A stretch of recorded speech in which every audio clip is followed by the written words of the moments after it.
Maqaa Abbaa, kan Ilmaa, kan Hafuura Qulqulluu, sadan Waaqa tokkoo. Ameen. Maatiiwwan Waaqayyoo, Waaqayyoon kan jaallattan, Waaqayyos kan isin jaallatu. Nagaa galata Waaqayyoon isin gaafadha hunduma keessanuu akkamiyyoo nageessanii, kamiin saatii kana geessanii. Maqaa Waaqa keenyaa, Fayyisaan keenyaa, Qorichi keenya, Yesuus Kiristoos, Ilmi Dubaraa Maariyaam, Yesuus Kiristoos maqaan isaa kan galateeffameef, kan ulfaatee nuuf haa ta'u. Haati Waaqayyoo qulqulleettii Dubaraa Maariyaam, qulqulleettii qulqullootaa kan taate obboleettiin ergamootaa, araarsummaa isheetiin nurraatii kan addaan hin baane, uumaadhaa gaditti uumama jiran hundumaa gararraatti kabajniif ulfinni isheedhaaf haa ta'u. Akka eeyyama Waaqayyoo ta'ee daqiiqaa muraasaatiif dubbii sagalee Waaqayyoodhaa wajjiniin barannaa. Mata duree taasisnee kan nuti wajjiniin ilaallus Wangeela Yohaannis boqonnaa 3:13 irratti jecha barraa'ee jiru mata duree taasisneetu wajjiniin ilaallaa. Sagalichis akkas jedha. Kan samii irraa bu'een alaa gara samiitti kan ol ba'ee eenyuyyuu hin jiru jedha. Samii irraa kan bu'een ala eenyuyyuu gara samiitti kan ol ba'ee hin jiru kan jedhudha. Wangeela Yohaannis boqonnaa 3:13 irratti jecha argamudha. Kanaaf Waaqayyo Waaqni keenya abbaan sagalee kanaa akka nu barsiisuuf, akka nu gorsu tolaaf eeyyamaa Waaqayyo keenyaa nuuf haa ta'u. Egaa saba Waaqayyoo caqasa kana warroonni shakkitootaa kana fudhachuudhaatiin jecha kanaatiin dogoggoraatti jiru jechaadha. Egaa Waaqayyo gooftaan keenya sagalee kana irratti akka nuti hubannaa ittiin argannuuf iccitii sagalee isaatii akka nuuf ibsu tolaatiif eeyyamaa Waaqayyo keenyaa nuuf haa ta'u. Egaa waa'ee ol ba'umsaa qulqulleettii Dubaraa Maariyaamidha. Warri shakkitootaa gaafa falmii dhiyeessan Dubaroon Maariyaam gara samiitti ol hin baane jedhanii gaafa falmii geggeessan ragaa isaan nuuf kennan caqasa Wangeela Yohaannis boqonnaa 3:13 irra jirudha jechaadha. Innis samii irraatii kan bu'e maleessaa gara samiitti kan ol ba'e eenyuyyuu hin jiru jecha jedhu kana fudhataniit ragaa isaan yookiis caqasa isaan kennan jechaadha. Kanaaf jechu kuni Dubaroon Maariyaam gara samiitti ol hin baane akka isheen hin baane ragaa kan nuuf ta'uudha kan jedhu kutaadhuma kana keessaa Wangeela qulqulluu irraatii wajjiniin ilaalla jechaadha saba Waaqayyoo. Kanaaf egaa akka seera mana amantaa keenya Ortodoksii Tawaahidootti haati Waaqayyoo qulqulleettii Dubaroon Maariyaam duutee du'a mo'achuudhaan akkuma ilma isheetii gaafa guyyaa sadaffaadhaa gara samiitti ol baateetti kan jedhudha barnootni mana amantaa keenyaa jechaadha. Kanaaf warroonni shakkitootaa Dubaroon Maariyaam gara samiitti ol hin baane mirga ilma isheetiitti ol hin baane jedhanii kan dubbatan jechaadha. Kanaaf dhugaan isaa isa kamidha? Nuti barnoonni mana amantaa keenya irraatii kennamu dogoggora qabamoo warra shakkitootaatu hubannaa dhabeeti kan jedhu kitaabni qulqulluun walitti nu araarsa. Dhugaan isaa kamiin akka ta'e waliin ilaalla jechaadha saba Waaqayyoo. Kanaaf egaa durumaan dursaa qulqulluun abbaan keenya Daawit faarsaa isaa 47:5 irratti Waaqayyoo sagalee ililleetiin gooftaan sagalee faaggaatiin ol ba'ee jechuudhaan raajii dubbatee jira. Gooftaan keenya Yesuus Kiristoos gara samiitti ol ba'uusaa ragaa nuuf kennee jira jechaadha. Kanaaf egaa waa'ee Dubaroo Maariyaamiis ta'e waa'ee Kiristoosiin wal qabsiisuudhaan qulqulluun abbaan keenya Daawit du'aa ka'umsa isaanii ragaa kaa'ee jira. Innis akkas jedha. Faarsaa Daawit 131:8 gubbaa irratti maal jedha? Gara boqonnaa keetii ka'ii atii fi taabonni mana qulqullummaa keetii jedha qulqulluun Daawit. Egaa bakka boqonnaa keetii ka'i atii fi taabonni mana qulqullummaa keetii jedha. Kanaaf kun du'aa ka'umsa Kiristoos Yesuusidha. Bakka boqonnaa keetii iddoo boqottee jirtuutii ka'ii jedha. Atii fi taabonni mana qulqullummaa keetii iddoon bultoo keetii jedha. Kanaaf kan Kiristoos Yesuusiin du'aa ka'umsa isaa fudhannee gara samiitti ol ba'uu isaa fudhannee kan Dubaroo Maariyaamiin immoo biraatii kan nuti hambisnuuf dhimmi biraan hin jiru jechaadha. Kanaaf hafuura qulqulluudhaan guutamanii kitaaba qulqulluu kan nuuf barreessan raajonni akkasuma duuka bu'oonni Kiristoos nuti calallee inni kun dhugaadha kun dhugaa miti jennee kan nuti fudhannee kan dhiisnus keessaa hin qabnu jechaadha. Kanaaf egaa saba Waaqayyoo egaa bara kakuu moofaa keessatti lammaffaa Saamu'eel boqonnaa 6:9 gubbaa irratti Daawit yeroo taabonni Tsiyoon gara isaa dhuftetti taabonni Waaqayyoo akkamittiin gara koo dhufaa jechuudhaan kakuu moofaa keessatti kan inni dubbate waa'ee taabota Tsiyoonidha. Bara kakuu haaraa keessatti immoo kakuu haaraa keessatti taabota Waaqayyoo kan jedhamte Waaqayyoon gadameessa keessatti kan baatte haadha Waaqayyoo qulqulleettii dubroo Maariyaamiiti. Kanaaf Daawit bara kakuu durii keessatti kan dubbate bara kakuu haaraa keessatti immoo wangeela Luqaas boqonnaa 1:43 gubbaa irratti Elsaabeet haati gooftaa kootii gara koo dhufuun akkamittiin naaf ta'a jettee waa'ee haadha Waaqayyoo bultoo Waaqayyoo taabota Waaqayyoo kan taate waa'ee dubroo Maariyaamiidha dubbattee jirti jechaadha saba Waaqayyoo. Kana malee mootichi Daawit taabonni Tsiyoon gara magaalaa isaa yookiis gara mandara isaatiitti yeroo dhufee jedhutti akkas jedhee ture. Taabonni Tsiyoon fuulduratti kabajaaf ulfina irraatii qaburraatii kan ga'e maal jedha? Ol utaaluudhaan hanga uffannaa kabaja isaatii yookiis uffannaa mootummaa isaatii hamma irraa lafa bu'utti utaaleetu taabota Tsiyooniin fuulduratti faarfatee jedha. Kanaaf bara kakuu haaraa keessatti immoo gaafa dhufnu haati Waaqayyoo qulqulleettii dubroo Maariyaam gara mana Elsaabeet gara fira isheetii yeroo deemtetti nagaa yeroo dhageessise sanatti ulfi gadameessa Elsaabeet keessa jiru Yohaannis ulfi baatii ja'aadha yookiis ji'a ja'a utaaluudhaan Maariyaamiidhaaf galata dhiyeesse. Kanaaf saba Waaqayyoo haati Waaqayyoo qulqulleettii dubroo Maariyaam taabota Waaqayyooti. Bultoo Waaqayyooti. Waaqayyoo ananga'aan sadan qulqulluu keessaa ilmi Kiristoos gadameessa ishee keessa kanan bule haati Waaqayyoo dubroon Maariyaam taabota Waaqayyoon kan baattu Waaqayyoo kan ishee keessa bule kan inni ittiin Addaamiif ijoollee Addaam hundumaa kan inni ittiin fayyisedha jechaadha. Kanaaf egaa saba Waaqayyoo kakuu moofaa keessatti kan dubbatame kakuu haaraa keessatti immoo waa'ee dubroo Maariyaamiitiif raawwatameefii jira jechaadha. Nuti sigaa kana dubroo Maariyaamiidhaan taabotatti kan nuti fakkeessinuu fi bultoo Iyyasuus Kiristoosiin wanta isheen taateefidha. Kiristoosiin gadameessa keessatti wanta baattee fi dubroon Maariyaam taabota Waaqayyooti jechaadha. Kanaaf egaa gara mata duree keenyaatti gaafa asii achi deebinu saba Waaqayyoo qulqulluun mata dureen keenya wangeela Yohaannis boqonnaa 3:13 irratti isa barraa'ee jirudha. Ijoon dubbii keenyaa inni guddaan isa kana. Isa namoonni baay'een dogoggoranii ittiin nama baay'ee dogoggorsiisan. Namoonni baay'een gufatanii namoota baay'ees kan ittiin gufachiisaatti jiran wangeela Yohaannis irratti kan barraa'e kana. Samii irraatii kan gad bu'e maleessaa gara samiitti kan ol ba'e eenyuyyuu hin jiru jedhee Yohaannis kan barreesse. Kanaaf dubroon Maariyaam gara samiitti ol hin baane gaafa jedhan warroonni shakkitootaa hundi keenyayyuu ni dhageenya. Dhugaan isaa garuu isa kami kan jedhu gabaabsineetiin waliin ilaalla jechaadha. Kanaaf egaa qulqulluun Yohaannis waa'ee Eliyaasiidhaa fi Henook yeroo dubbatu mul'ata Yohaannis boqonnaa 11:12 gubbaa irratti maal jedha? Osoo diinonni isaanii ilaalanii duumessaan gara samiitti asii ol ba'anii jedha. Otoo diinonni isaanii ilaalanii duumessaan gara samiitti ol ba'anii jedha. Waa'ee eenyuu dubbata? Waa'ee warra samiitti ol ba'an raajicha Eliyaasiidhaa fi qulqullicha Henook waa'ee isaa gaafa dubbatu gara samiitti ol ba'uu isaanii utuu lubbuun fooniin jiranii gara samiitti ol ba'uu isaaniiti. Kanaaf egaa amma jechi kun Yohaannis wangeela isaa keessatti samiirraa isa dhufe malee gara samiitti kan ol ba'e hin jiru jedha. Amma immoo mul'ata isaa irratti mul'ata isaa boqonnaa 11:12 gubbaa irratti Eliyaasiidhaaf Henook gara samiitti ol ba'uu isaanii dubbataatti jira. Kanaaf akka yaada fooniitiin gaafa ilaallu jechi kun yookiis ragaan yookiin caqasni kun wanta wal faallessan fakkaata. Garuu lamaan isaaniiyyuu dogoggoree miti jecha. Dhuguma Kiristoos Iyyasuus isa samiirraatii bu'een ala gara samiitti kan ol ba'e hin jiru. Haa ta'u malee akkamittiin isa jedhuudhaaf immoo wajjiniin ilaalla jechaadha. Egaa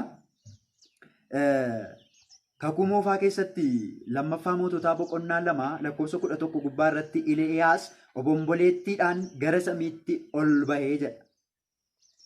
Eliyaas obomboleettiidhaan gara samiitti ol ba'ee jedha. Lammaffaa moototaa boqonnaa 2:11 gubbaa irratti jechaadha. Kanaaf egaa waa'ee Yesuus Kiristoosiin immoo hojii duuka bu'ootaa boqonnaa 1:9 gubbaa irratti isaanis osoo isaan ilaalanii gara samiitti ol ba'ee jedha. Isaanis osoo isaan ilaalaatti jiranii gara samii irratti asii ol ba'ee jedha. Kanaaf egaa saba Waaqayyoo gooftaan keenya Yesuus Kiristoos gara samiitti ol ba'uusaa kitaabni qulqulluun ni dubbata. Eliyaas gara samiitti ol ba'uusaa kitaabni qulqulluun ni dubbata.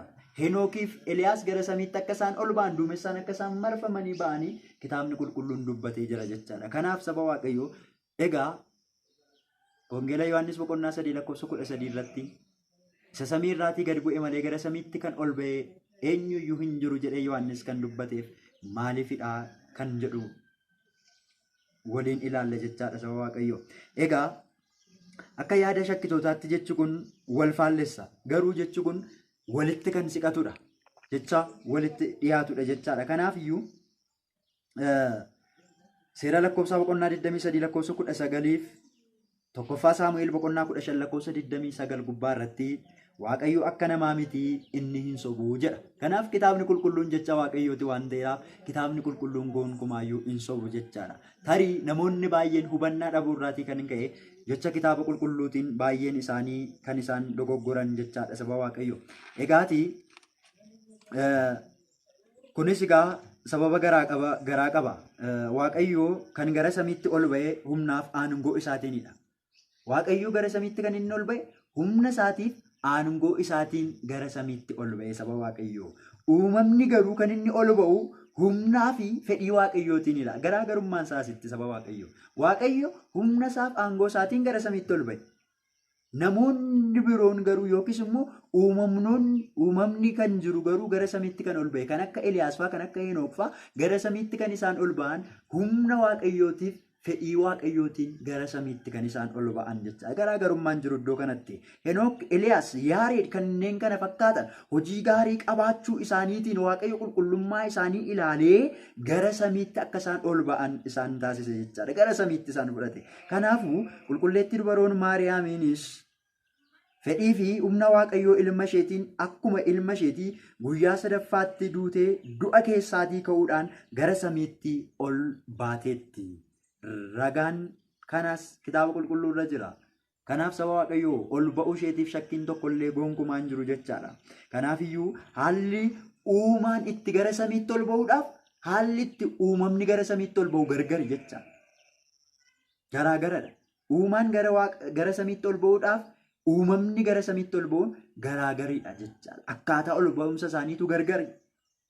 Kanaaf amma Yohaannis kan inni dubbataa jiru samiirraa isa dhufeerraan kan hafe gara samiitti kan ol ba'e eenyuyyuu hin jiru gaafa jedhu humna isaatiin aangoo isaatiin fedhii isaatiin yeroo barbaadetti gara samiirraatii akkuma dhufe gara samiittis kan ol ba'e isa duwwaadha gaafa jedhudha.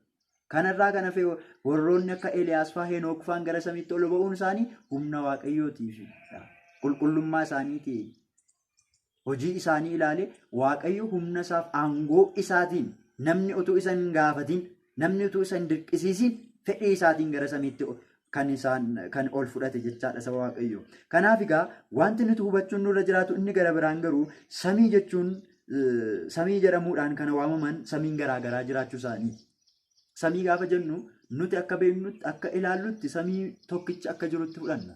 Garuu samiin jiru samii garaagaraa jira. Biyyi samiin Waaqayyoo irra jiraatu Tsara Aariyaam yookiis teessoon Sillaaseedhaa mataasaa kan danda'edha. Samiin ergamootaa mataasaa kan danda'edha. Biyyi jiraattotaa mataasaa kan danda'edha saba Waaqayyoo. Gargari jecha biyyi Eliyaas fa'aa Henook fa'aan biyyi isaan jiran biyya mataasaa danda'e. Biyyi ergamoonni irra jiraatan biyya mataasaa danda'e. Teessoon Waaqayyoo yookiis teessoo Abbaa Ilma Hafuura Qulqulluu yookiis teessoon Sillaasee mataasaa kan danda'edha. Biyya warra qulqulloota ta'an warra daandii Waaqayyoo irra deeman biyyi isaan jiraatan magaalaan Yerusaalem biyya mataasaa danda'edha. Kanaaf samii garaagaraatu jira. Samii asii ol ilaallu kana gararraa samii 7 jira. Samii 7 keessaa samiin 3 magaalaa ergamootaati.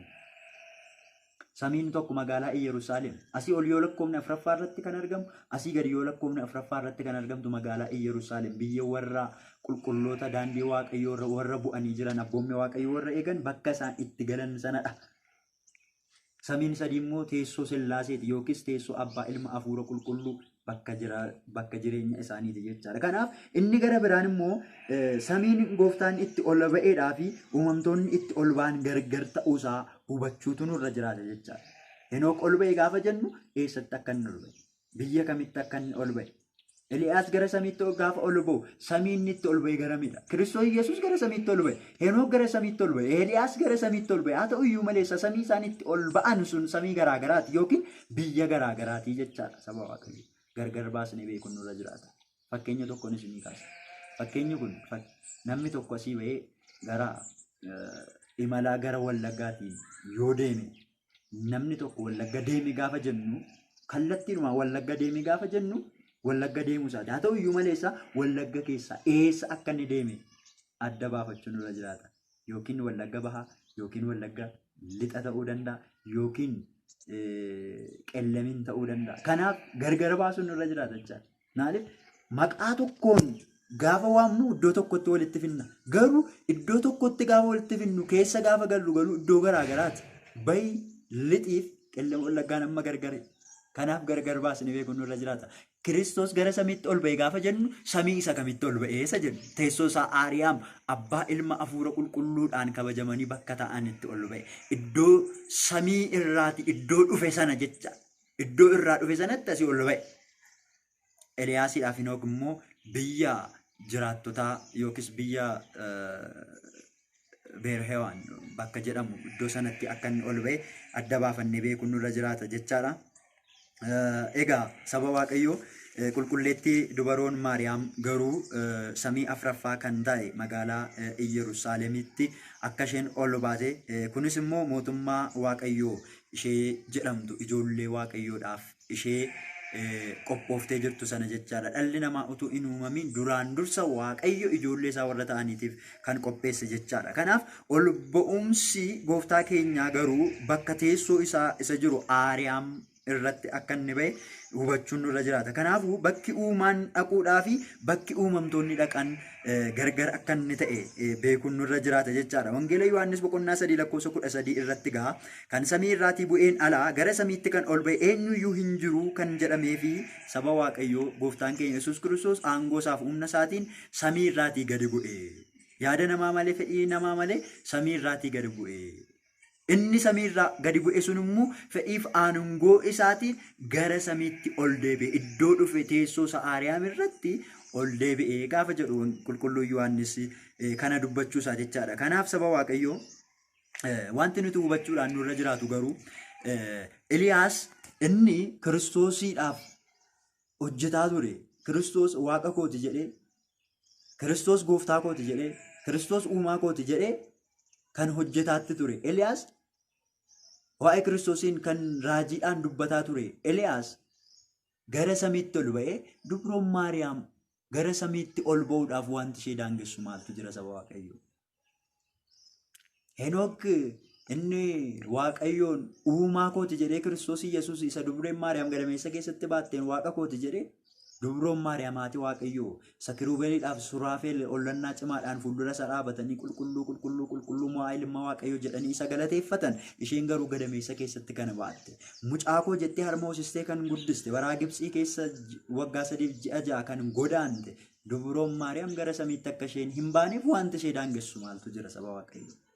Kanaaf namoonni baay'een kan isaan dogoggoran jecha kanaan dubroon Maariyaam gara samiitti hin baane kan jedhanidha. Dhugaan jiru garuu isa kanadha saba Waaqayyoo. Dubroon Maariyaam akkuma ilma isheetii du'a injifachuudhaan gara teessoo mootummaa Waaqayyoo isa hin dabarre isa bara baraatti magaalaa Yerusaalemitti ol baateetti jechaadha saba Waaqayyoo. Egaa qulqullootarraa Waaqayyoo ni bula. Dubroo Maariyaam irra garuu ifaa ifatti irraatii dhalate.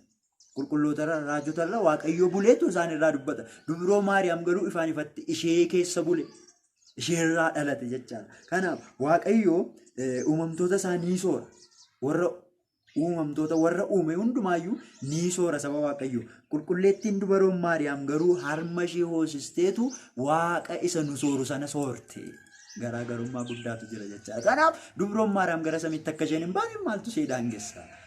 Waaqayyoo qulqullootaaf humna isaaniiti. Kanaaf isheen garuu eeyyama isaa ta'eetii dugda ishee irratti baatteetu baraan Gibxii keessaa godaanaa turte. Baraa Gibxii keessa jooraatti turte. Kanaaf dubroon Maariyaam haati Kiristoos, haati Iyyasuus, haati Amaanu'eel, haati Elshaadaay, haati Adoonaay, haati Fayyisaa, haati Qorichaa, haati Jaalalaa Iyyasuus Kiristoos dubroon Maariyaam qulqulleettiin qulqullootaa obboleettii ergamootaa kan taate. Fooniinis yaadaanis qulqulleettii kan taate Waaqayyo abbaan kan ishee jaallate kan ishee fo'ate gara samiitti akka isheen hin baaneef wantu ishee daangessu homtiyyuu hin jiru jechaadha saba Waaqayyo. Samiidhaaf lafti kan baqatan laphee isheetti haammatteetu Kiristoosiin guddiste. Kan isaan Waaqayyo jedhan warri qulqulloota, warroonni raajotaa, warri duuka bu'oota waaqa koo jedhanii kana waammatan, Durbroon Maariyaam garuu mucaa koo jetteeti kan isheen waammatte jechaadha. Kanaaf mucaa koo jettee warroonni uumaa koo waaqa koo jedhanii Eliyaas faa Henook faan gara samiitti ba'anii Durbroon Maariyaam mucaa koo jettee kan Kiristoosii waamte gara samiitti akka isheen hin baaneef maaltu ishee daangessa saba Waaqayyoo? Homtuu wanta ishee daangessu tokkollee akka inni hin jirre beekuun nu barbaachisa jechaadha. Egaa gara ijoo barnoota keenyaatti egaa saba Waaqayyoo gaafa deebinu samii irraatii kan dhufe maleessaa gara samiitti kan ol ba'e hin jiru jechuun hiikkaan isaa Durbroon Maariyaam du'a keessaa kaatee gara samiitti ol hin baane jechuu miti jechaadha. Durbroon Maariyaam akkuma raajichi qulqulluun abbaan keenya Daawit faaruu isaa keessatti mootittiin uffata warqee uffattee uffata warqeetiin kuulamte mirga kee ni dhaabbatte akkuma inni jedhe sana Durbroon Maariyaam duutee du'a injifattee guyyaa gaafa sadaffaatti akkuma ilma isheetii mirga ilma isheetitti ol baatee nuyi ijoollee ishee kan taane hundumaatiif iyyuu araaraaf dhiifama ni kadhatti jechaadha Durbroon Maariyaam. Kanaaf iyyuu egaa qulqulluun abbaan keenya Yohaannis kan inni dubbate Kiristoos Iyesuus aangoo isaatiin samiirraatii dhufe aangoo isaatiin immoo inni samiirraa dhufe aangoo fedhii isaatiinis gara samiitti kan ol ba'e Iyesuus Kiristoosiin malee kan biraan hin jiru kan inni jedhee fi waa'ee Kiristoosiin dubbachuudhaan malee Durbroon Maariyaam du'a keessaatii gara Waaqayyootti ol hin baane kan jedhu miti jechaadha. Kanaaf namoonni baay'een hubannaa dhabanii kanarratti kan isaan dogoggoran jechaadha. Warroota hubannaa dhabaniif Waaqayyoo hubannaa isaan ittiin iccitii sagalee Waaqayyoodhaa beekan ittiin hubatan Waaqayyoo isaaniidhaa fi haa kennu. Kanaaf egaa barnooti keenyaarraaf asuma irratti nu haa ga'u. Barnoota biraatiin gaaffii shakkitoonni kaasaniin gaaffii biraadhaan deebinee walitti dhufna. Kanaaf waaqa isa nu barsiisee isa nu gorse maqaan isaa galateeffameef kan ulfaate nuuf haa ta'u.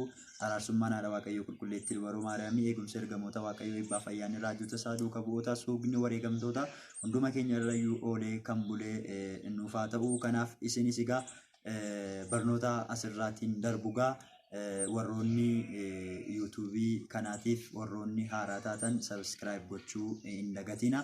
Hiriyoota keessaniif immoo warroonni maamila taatan hiriyoota keessaniif sheer gootanii hiriyoonni keessan dubbii sagalee Waaqayyoodha akka isaan baratan akka isaan hubatanii fi hiriyoota keessaniidhaaf akka ittiin geessan maqaa Waaqayyootiin asumaan isinin gaafadha.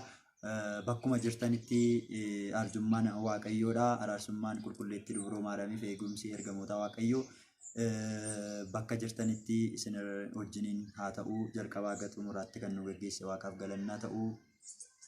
Amiin.